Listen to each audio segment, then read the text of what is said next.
Hello everyone, good morning. कैसे हैं आप सब। आज फिर एक बेहतरीन कहानी ओशो की, जिस कहानी का नाम है विश्वास। ओशो बताते हैं कि एक बार बुद्ध एक गांव में गए थे। एक अंधे आदमी को कुछ लोग उनके पास लेकर आते हैं और उन मित्रों ने कहा कि यह आदमी अंधा है और हम इसके परम मित्र हैं। बुद्ध जी, हम इसे आपके पास लेकर आए हैं और हमने इसे भली भांति बताया है और समझाने की कोशिश भी की है कि प्रकाश होता है, लेकिन ये मानने के लिए राजी ही नहीं है।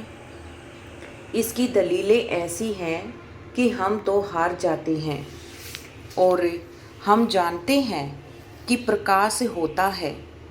हम देखते हुए हमें पता है कि प्रकाश होता है, फिर भी इस अपने दोस्त के सामने हमें हारना पड़ता है। यह आदमी हमसे कहता है कि मैं प्रकाश को छूकर देखना चाहता हूँ। अब हम प्रकाश का स्पर्श कैसे करवाएं? यदि आदमी कहता है तो छोड़ो, स्पर्श ना हो सके तो मैं सुनकर देखना चाहता हूँ। मेरे पास कान हैं, तुम प्रकाश में आवाज़ करो, मैं सुन लूँगा। फिर उस आदमी ने कहा कि अगर तुमसे ये भी नहीं होता तो छोड़ो, तुम प्रकाश का स्वाद ला कर दिखा दो ताकि मैं प्रकाश की गंध से उसे पहचान सकूं कि उसकी कैसी महक है। मगर हमें तो कोई उपाय नज़र नहीं आता। प्रकाश तो आँखों से दिख जाता है और वो सिर्फ आँखों से ही देखा जाता है। अब इसके पास आँखें तो हैं नहीं, प्रकाश की कोई आवाज़, कोई सुगंध तो है ही नहीं जिससे हम साबित कर सके। और ये आदमी कहता है कि तुम फिजूल में मुझे अंधा सिद्ध करने पर तुले हुए हो और एक प्रकाश की कहानी बता रहे हो। तुम भी अंधे मालूम होते हो।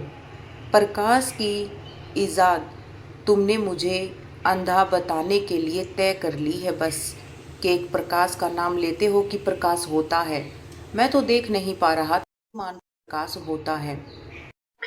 आप इस गांव में आए हैं और अब आप ही हमें इस समस्या का समाधान बताइए।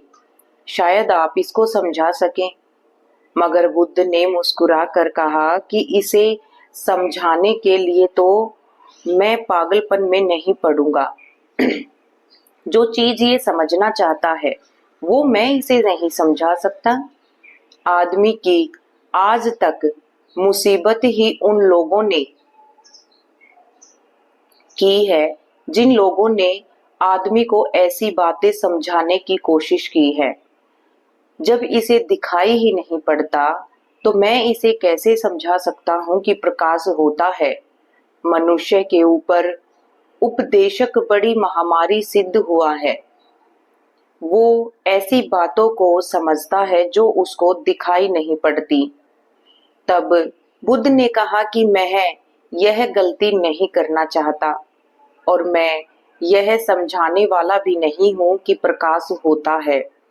मैं तो इतना कह सकता हूं कि इस आदमी को तुम गलत जगह पर लेके आए हो। इसका इलाज मेरे पास नहीं, इसका इलाज किसी वैद्य के पास होगा। तुम इसे किसी वैद्य के पास ले जाओ और इसकी आंखों का इलाज करो। इसे उपदेश नहीं, उपचार की जरूरत है। तुम्हारे समझाने का तो सवाल ही पैदा नहीं होता।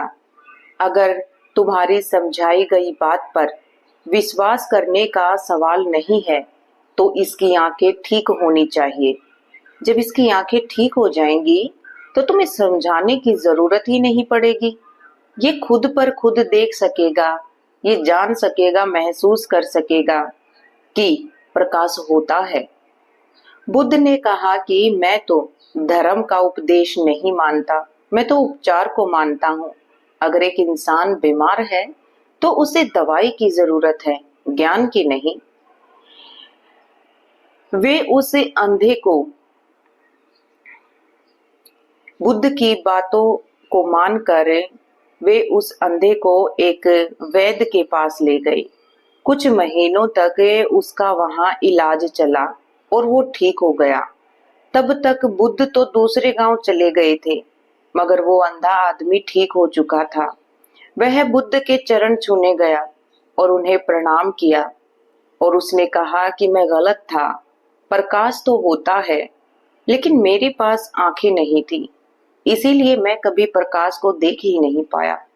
लेकिन बुद्ध ने कहा कि तुम्हारी तू गलती में जरूर था, लेकिन तूने जिद की कि जब तक आंखें नहीं होंगी तब तक मैं मानूंगा नहीं कि प्रकाश होता है, तो तेरी आंखों का इलाज भी नहीं होता।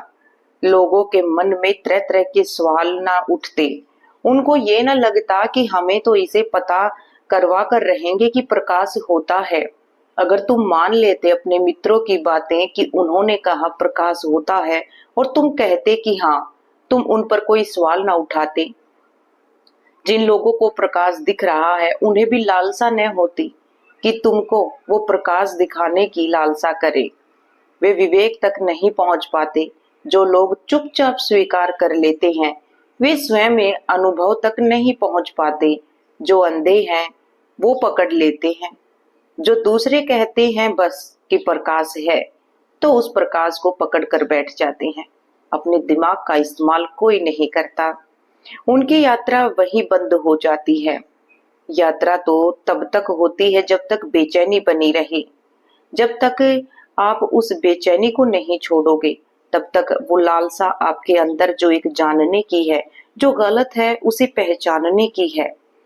लोग कहते हैं कि जिस इंसान को देखते हुए सब कुछ जानते हुए भी वो दूसरे की बातों में आ जाता है, वो एक अंधे इंसान से भी गया गुजरा है। मैं ही देखूंगा और मैं ही उस बात को परखूंगा, ये बेचैनी अपने अंदर होनी चाहिए। किसी भी बात के नतीजे तक पहुंचे बिना चार लोगों की बातों में आकर अगर आप कोई भी निष्कर्ष निकाल देते हो किसी बात का, तो आपसे बड़ा मूर्ख, आपसे बड़ा अंधा कोई नहीं है। अगर कोई बात है तो उसे पहले स्पष्ट कीजिए, विश्वास कीजिए कि प्रकाश है या नहीं। जैसे इस कहानी के माध्यम से ओशो यही बताते हैं कि ये जो सारी दुनिया है, ये सारी दुनिया ही अंधी है, जो सिर्फ भेड़ चाल चल रही है, एक दूसरे की बुराइयां।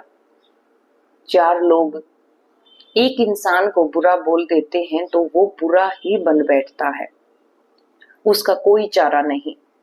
कोई किसी को अच्छा बोलते हैं तो उसे सब अच्छा कहने लगते हैं।